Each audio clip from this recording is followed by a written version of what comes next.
The world turned on Wolverine. He was accused of killing a mutant child in cold blood. Avengers said it was justice. X-Men called it betrayal. But Spider-Man didn't believe the headlines. He found the body and the truth. Someone planted the evidence and erased the cameras. Now Peter's hunted by heroes because he won't stay quiet. And the real killer is still out there watching. The child's body lay crumpled beneath the collapsed fence, blood soaking the dirt, steam rising from the open wounds in the cold. 3 clean slashes across the chest, claw marks. Everyone knew who had claws like that. Within hours, the headlines flooded every network. Wolverine kills innocent mutant girl in cold blood. X-Men turn on their own. Avengers call for Logan's arrest. By nightfall, Logan was gone. The Xavier Institute shut its gates. The Avengers cut off contact. And somewhere in the wreckage of that broken fence, Spider-Man crouched alone, staring at the evidence no one else wanted to touch. Blood, deep lacerations. But something was off. The wounds were surgical. Too clean, too straight. And most importantly, no splatter. Logan didn't fight like that. He was a storm of chaos when he attacked. These wounds, they were cold, precise. Like someone wanted it to look like Wolverine. Peter's mask filtered for radiation, heat signatures, chemical markers. A faint trace of microtech was embedded in the fence post. Weapon X signature. But it was old, archived. Something that should have been shut down decades ago. He took a deep breath and pulled the girl's necklace from the mud. A tiny memory chip was soldered behind the charm, hidden. Whoever killed her didn't check her body thoroughly. That was mistake number 1. Peter plugged the chip into his suit. It encrypted fast, trying to fry itself. He barely saved a single corrupted image, but it was enough. It wasn't Logan. It was someone who looked like him. Glowing red eyes, same claws, same build, but no soul in the face, no weight in the eyes, just steel. Peter's heart pounded. He looked up into the sky, half expecting to see the S.H.I.E.L.D. helicarrier watching. But the sky was empty. For now, he moved, fast, back to Queens, back to the apartment he barely lived in anymore. The image played on repeat in the corner of his helmet HUD. That thing, whatever it was made to kill. And it was wearing Logan's face. Peter knew he needed help. He called Stark. Tony's voice was cold. "You shouldn't be on this case, kid." Peter hesitated. "I have proof. This wasn't Logan." Tony sighed. "S.H.I.E.L.D. says otherwise. Stand down. We've got it handled." "No, you don't," Peter snapped. "You're chasing the wrong man. Don't make me put a tracker on you again." The call cut. He tried the X-Men. No response. He tried Beast, inbox full. He tried Logan's last burner, deactivated. Everywhere Peter turned, doors were slamming. By the next morning, Peter Parker was on a different kind of list. Spider-Man aiding fugitive Wolverine. Why won't he hand over the evidence? Avengers refused to comment on Spider-Man's involvement. The media turned. Fast. Too fast. Which meant someone was pushing it. And that meant he was right. He packed light. Grabbed the necklace. Backed up the corrupted image 10 ways. Took a burner phone, ditched the rest. He was halfway through Brooklyn when he spotted the drone. Unmarked. Silent. Watching. He zipped into a side alley and dropped down a manhole. 20 minutes later, he surfaced near an abandoned train yard. His backup hideout. He activated his cloaked suit, black with red lines. No spider. No symbols. Just stealth. And he ran the chip again. New detail. The background of the image, not just trees. Snow. Metal. A partial sign. Gram X. Weapon X. Peter started connecting dots. The program had been defunded, officially, but S.H.I.E.L.D. kept secrets. And if they were still running clone programs, they could have built someone who looked just like Logan. Someone who didn't hesitate to kill. He needed to find Logan, not to arrest him, to save him. Because if S.H.I.E.L.D. was after him with this much force, he was already being hunted like a monster. Beast was the key. He always kept secret logs of mutant locations. Peter found an old meeting room deep in the ruins of the old institute, a place no one thought to search. The logs were encrypted, but Peter cracked them. Last ping from Logan? Northern Canada. Coordinates led to an abandoned Weapon X testing site. Peter didn't hesitate. He was airborne in 10 minutes. The wind there cut like glass, cold enough to freeze web fluid in midair. But Peter pushed through. The Weapon X facility looked dead. Snow-covered, half-collapsed. But Peter's sensors lit up with motion. Tripwires, energy grids, and blood. Old blood. And then he saw it. A metal wall, shredded. Claw marks. But in the center, carved deep, as if burned with heat. I didn't kill that kid, but I saw who did. His breath caught. It was Logan. It had to be. Alive. Watching. Hiding. He turned to leave, and stopped. A laser that hovered on his chest. Then another. Then 4 more. They'd found him. Falcon dropped from the sky like a blade. War machines' repulsors lit the treeline. And behind them, a row of SHIELD agents stepped forward with rifles aimed high. Peter raised his hands slowly. I'm not here to fight. You're harboring a fugitive, Falcon said flatly. I'm finding the truth. You've been compromised. Peter's eyes narrowed behind the mask. No, but your system has. War Machine fired the first warning shot. Peter moved. Web snapped to trees, slinging him sideways. Drones opened fire. He flipped midair, dropped smoke bombs, jammed sensors. He didn't attack, just evaded. He wasn't here to win a fight. He was here to stay alive long enough to prove they were all chasing shadows. Because the real killer wasn't done yet, and Logan was the only one who had seen its face. Snow fell harder as Spider-Man ducked into the narrow crevice beneath the abandoned Weapon X facility. His mask flickered from a glancing plasma hit. He'd taken 2 direct hits already. SHIELD wasn't playing anymore. They declared him rogue. Not a warning, not a negotiation, a bounty. Capture Spider-Man alive. Immediate handover to SHIELD Intelligence Division. The alert pulsed across underground channels. Private merc groups, ex-Avengers, even mutants. He was on his own. Peter stitched his arm with webbing as blood soaked through the suit. A small cave system ran beneath the compound. He mapped it fast using the sonic ping in his boot. No signs of Logan, but fragments of gear were buried under ice. Scratched dog tags, torn fabric, a broken communicator with Weapon X's logo burned in. He scanned it, and the data spike almost fried his HUD. But something in it was still live. Buried code layered in security. He backed it up to a private server, firewalled it 6 ways, and set a tracker. If someone pinged the same frequency, he'd know. Then he vanished into the cold. He needed allies. Someone off radar. The name hit him immediately, Laura Kinney. X-23. If Logan was hiding, she'd know. Or she'd be looking too. Peter accessed old X-Men logs and filtered for psychic-resistant zones. Laura wouldn't stay somewhere telepaths could sniff her out. He found an abandoned observatory in Oregon, an anti-surveillance bubble designed for mutant experimentation. It was risky, but every move now was. He made the trip in 3 jumps: black market airlift, freight ship, solo glider. No webs, no tech trail. By the time he reached the ridge, his ribs ached, his head pounded, and his suit had patched itself 6 times. The observatory was dark, silent, until he stepped inside. Then claws slashed down from the rafters. He dodged barely in time. The metal talons gouged the floor. Laura moved like lightning, a blur in the shadows. She didn't say a word, just attacked. Peter fired a pulse web. She sliced through it midair. He vaulted over a railing, landed in a crouch, and finally shouted, "I'm not your enemy." Her claws stopped inches from his neck. "You brought them here," she hissed. "SHIELD? Avengers? Who else?" "No one. I came alone. I'm trying to find Logan." Her eyes narrowed. "Why?" "Because they're hunting him for a murder he didn't commit.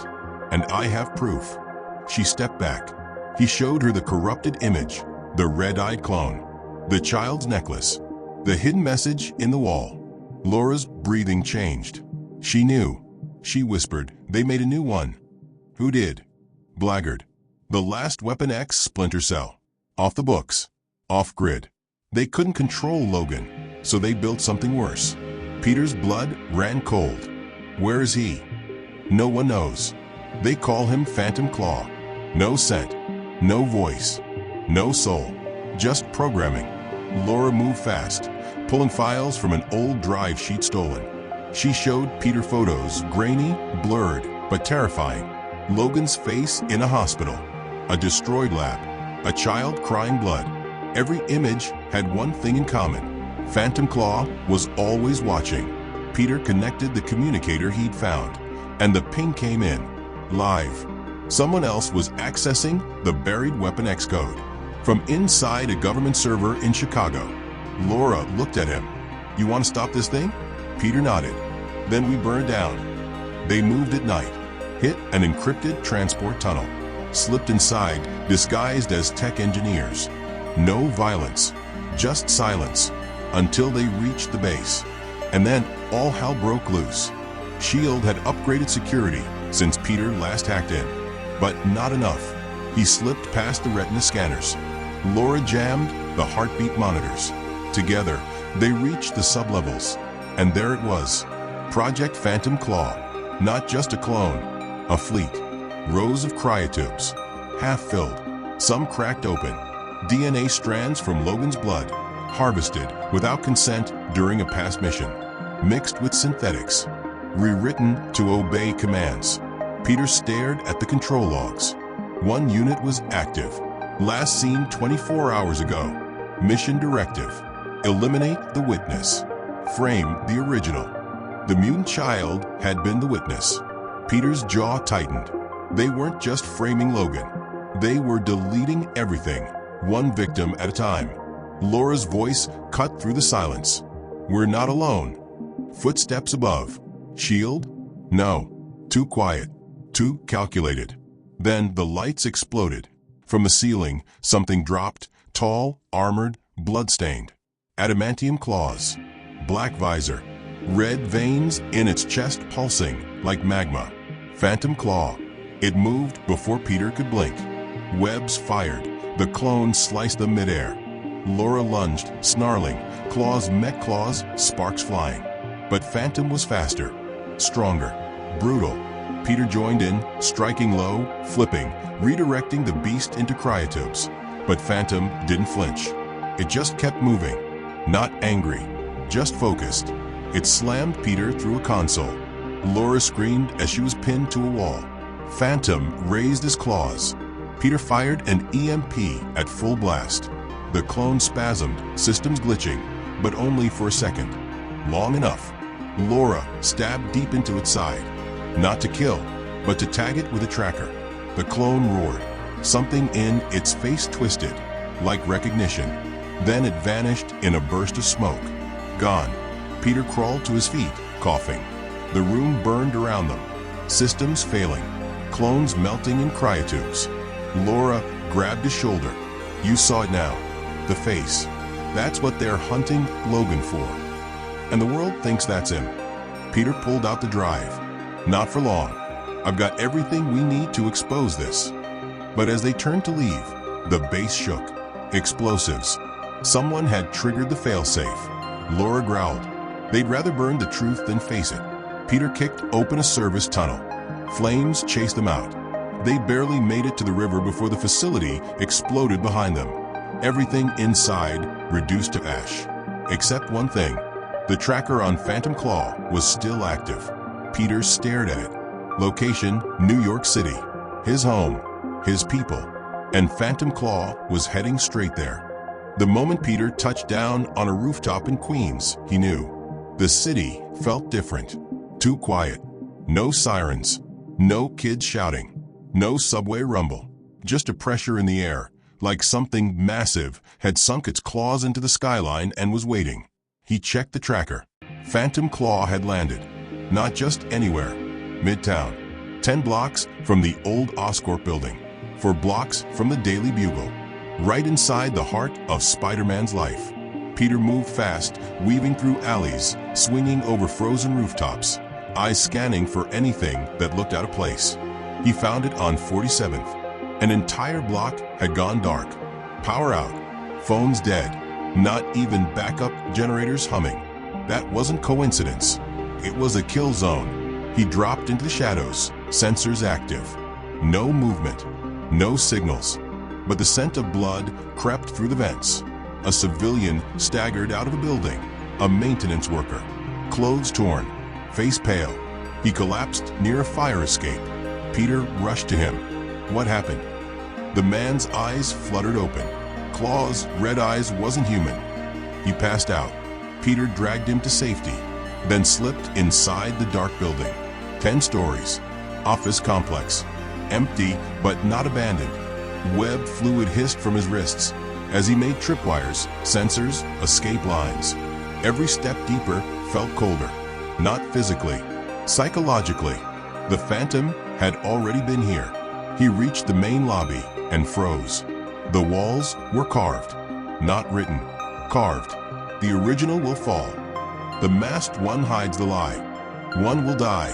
And in the center of the marble floor, a hologram flickered. The Phantom. It had left a message. Peter tapped it. The image blinked to life. A warped, digital Logan stared back, twisted smile, eyes glowing.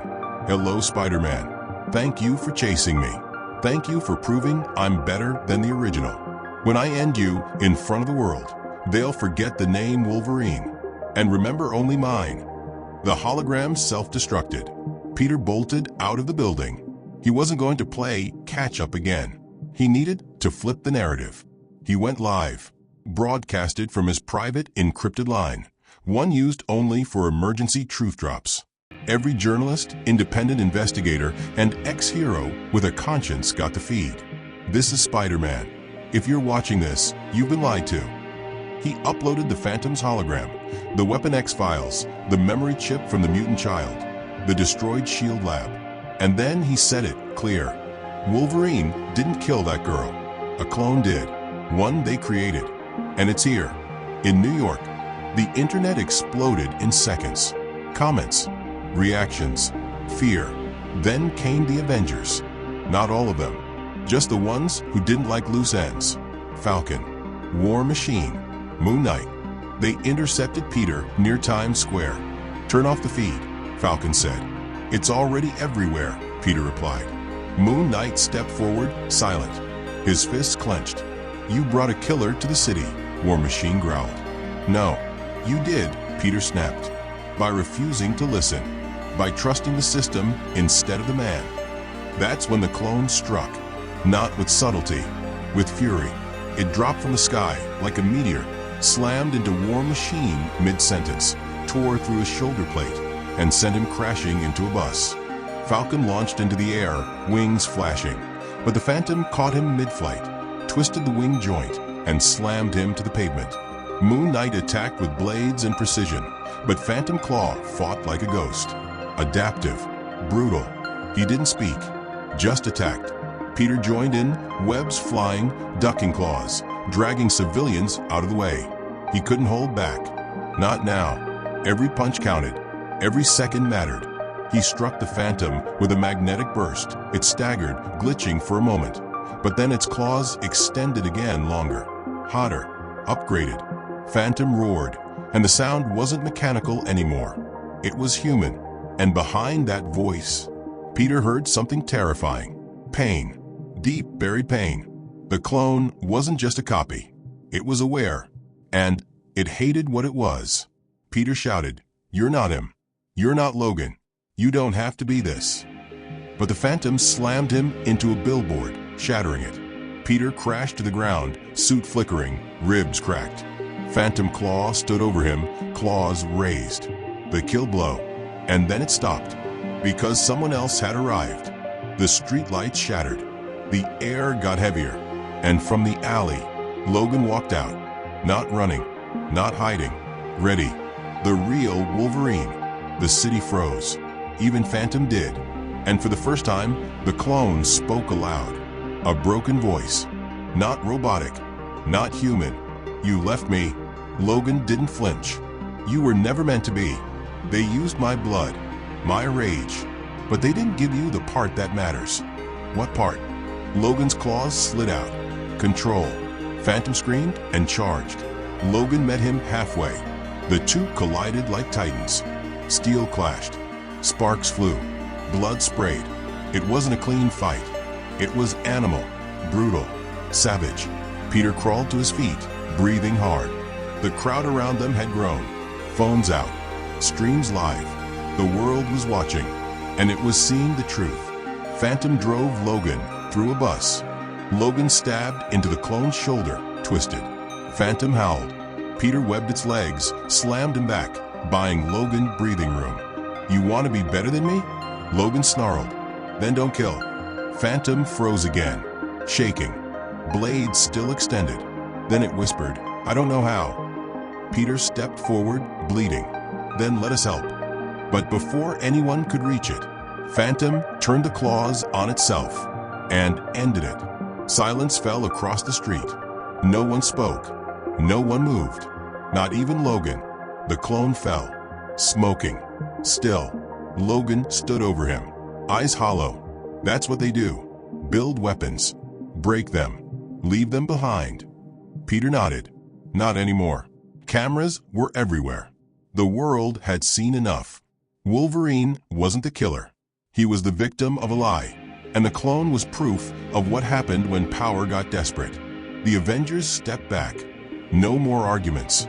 No more denials. Peter stood beside Logan, battered but unbroken, and said one thing into the camera. You were wrong about him. And maybe one day, you'll stop believing the wrong people. The footage didn't just go viral. It detonated across the internet. Wolverine standing over his clone. Spider-Man bleeding beside him. And the world realizing it had almost killed the wrong man. News anchors scrambled to correct their stories. Mutant rights advocates called for apologies. And for the first time in years, the word Weapon X trended worldwide, not as a rumor, but as a crime scene. But the truth didn't sit well with everyone. Inside a classified S.H.I.E.L.D. server buried beneath Washington, encrypted drives began vanishing. Logs deleted, files purged. Peter's upload had triggered a cleanup. Someone high up wanted this buried, again. But they were too late. Laura had already leaked everything, not to the public, but to every mutant underground, every rogue AI, every anti-clone activist. The files spread like fire. Surgical reports, mind control experiments, names of victims, names of living clones still in hiding. Weapon X wasn't dead. It had evolved. And the Phantom Claw wasn't the last. Peter sat across from Logan in a quiet safe house 2 days later. The room smelled of blood and metal. Logan hadn't spoken much since the fight. Peter broke the silence. You okay? Logan didn't look up. That thing, it remembered being made. It remembered pain, like it woke up screaming and never stopped. Peter nodded, but it still hesitated. You gave it that. No, Logan said softly. You did. Peter didn't reply. A knock at the door ended the moment. Laura stepped in, tossing a folder onto the table. They moved the rest of the clones. How many? Peter asked. 17, she said. But that's just this division. Blackguard had other branches. South America, Eastern Europe, maybe more. Peter flipped through the documents. Maps, lab photos, genetic sequences. One photo showed a clone of Logan younger, eyes open, mouth stitched shut. They're not soldiers, Peter whispered. They're prisoners. Laura crossed her arms. Then we free them. Logan's claws clicked back into place. He didn't smile. He just stood. Peter scanned the folder and copied the data to a secure drive. He slipped into his belt and looked at Logan. You sure you're ready for this? I'm not the one who needs to be ready, Logan muttered. They are. That night, Spider-Man sent one final broadcast to the world. You saw what happened in New York. You saw who paid the price. Now it's time to finish what we started. Weapon X isn't history. It's infection. And we're cutting out. Within minutes, allies began responding. Rogue, Gambit, Daredevil, even Deadpool. Because when Wolverine walks into the dark and Spider-Man follows, it means the fight's not over. It means the system that built monsters is about to meet the ones it couldn't break. The convoy sliced across the Siberian tundra, armored and silent. Inside, Spider-Man, Wolverine, and Laura sat shoulder to shoulder, surrounded by the last few who believed in doing the dirty work no one else would. Underground intel had confirmed it. The last known Weapon X division was buried beneath a fake hydroelectric plant, sealed in ice, guarded by mercenaries too expensive for anyone but world governments. They weren't there to negotiate. They were there to end it. The moment the convoy stopped, Logan stepped out first. His breath steamed in the cold. His claws clicked out with that same haunting sound, not of rage, but resolve. Laura followed, blades ready. Peter activated his stealth mode. No speeches this time? Logan grunted. You want speeches? Call Cap. They breached the lower deck through a collapsed tunnel. What they found wasn't just a lab, it was a factory. Rows of cloning tanks humming. Mechanical arms moving in rhythm. Human tissue growing in silence. Spider-Man whispered, "They're still making more." Then the alarm screamed. Floodlights cut on. Turrets deployed from the ceiling. Logan and Laura launched forward, slicing the first wave of guards before they could draw weapons. Peter zipped upward, disabling turrets with precise blasts of web shockers. But the system wasn't built for humans anymore. It adapted. Doors burst open, and what came through was worse than Phantom Claw. It was Logan, but taller, sharper, cold. Not one, three. Prototype series, X-Rage, fused from adamantium, Sentinel tech, and trace symbiote code. These weren't clones. They were war machines wearing Logan's face. Wolverine didn't blink. They always go too far. The fight was chaos. One of the X-Rage clones hurled Laura through a wall. Peter tangled with another, barely dodging laser claws. He struck pressure points, used everything he had. Nothing slowed them down. Wolverine clashed head-on with the lead prototype, blade sparking, blood flying. "You're just a copy," Logan growled. "No," the clone rasped. "I'm what they wanted you to be." Peter hacked the control grid mid-fight, isolating command lines. He found it, a fail-safe code, buried deep in the network, designed to freeze the prototypes. But it required biometric confirmation. "Logan's," Peter shouted. "I need you to stab this panel." Logan, battered and bleeding, spun mid-swing and drove his claws into the console. The prototypes froze, then began to melt. Their own system turned against them. Weapon X's final defense was finally dead. Silence returned. Peter collapsed to his knees. Laura limped over, dragging a drive with the last genetic backups. Logan stood in the ruins, the flames reflecting in his eyes. "No more clones," he said. "No more copies. No more mistakes." They torched everything. Every vial, every server, every memory of the program that tried to rewrite one man into a weapon. Outside, dawn broke over the frozen valley. As they walked away, Peter turned to Logan. "You saved more than yourself today." Logan didn't answer. He didn't need to, because for the first time in years, he wasn't running from his past. He had buried it, and this time it would stay dead.